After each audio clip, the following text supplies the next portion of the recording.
Hey, I'm Aaron Ledger from Sterling, Massachusetts, and I want to be the next generation next apprentice for this old house. So before I got into carpentry, I had what would be considered a good job at a human services company.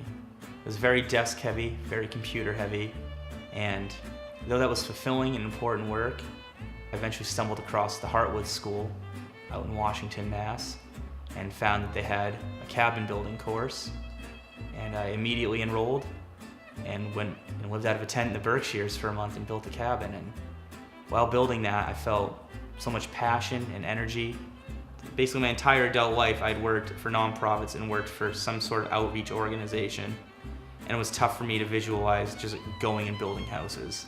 It was just, even though it's what I wanted to do, I felt like I was leaving behind something important.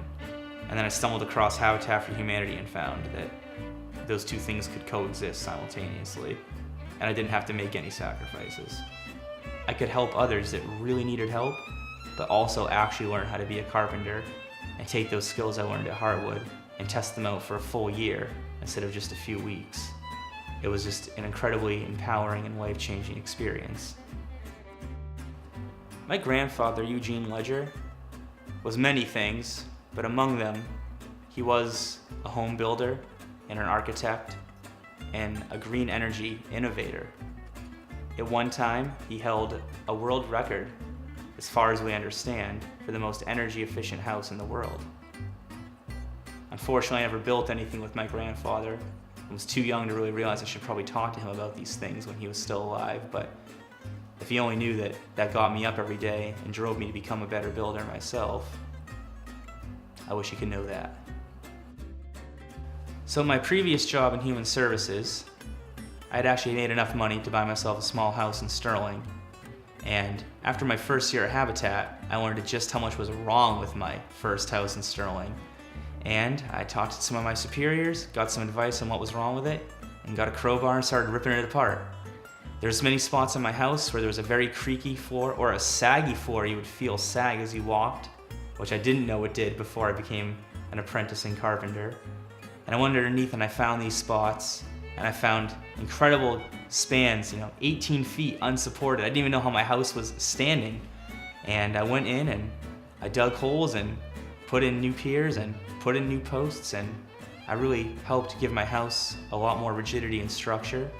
Though I didn't seek to completely level it out, there was a spot in my house that was 4 inches out of level, and I actually got it to 2 inches out of level without cracking all the plaster, which I was quite proud of.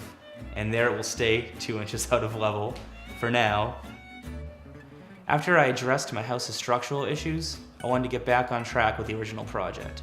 I had pest issues and major air leakage issues and some freezing floors.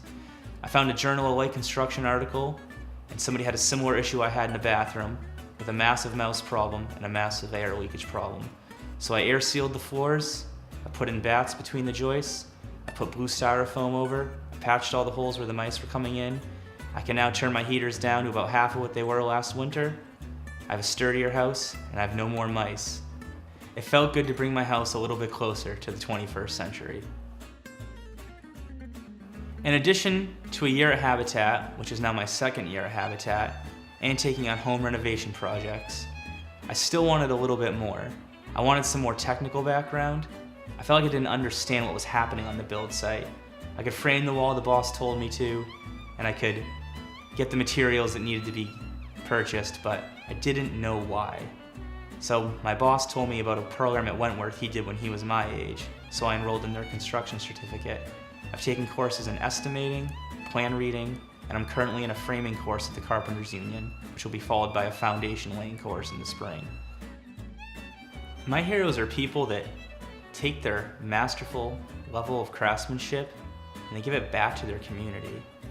When I've been here at Habitat, I've worked with guys that from everything from framing the perfect wall and the perfect joint compound on some drywall to making furniture for our new homeowners and our Habitat homes and making instruments, making cabinets. And I know several guys can do every phase that perfect. And then they leave their workshop and they come out into their community. They teach me and others like me how to do it, and they give back to families that are going to own their first home ever. I gave up a great job at a great company with a lot of career promise because I wanted to join AmeriCorps and I wanted to give back more. I wanted to serve my country and my community, and I wanted to reach out to people that needed my help in the most intimate way possible, which is a need for shelter and a safe home. I have a bachelor's degree in jazz guitar. I play out in a professional gypsy jazz band, and guitar is a huge part of my life. It is an instrument and it has a function. It's a tool, but it's also a masterfully crafted piece of wood. Precision cuts, and not just things that are aesthetic, but if you don't get certain parts of it right, it doesn't sound good.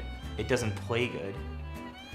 Someday I'd like to make a guitar, and it doesn't need to be today, but I'm gaining the skills and the confidence to take on a high-end woodworking project such as that.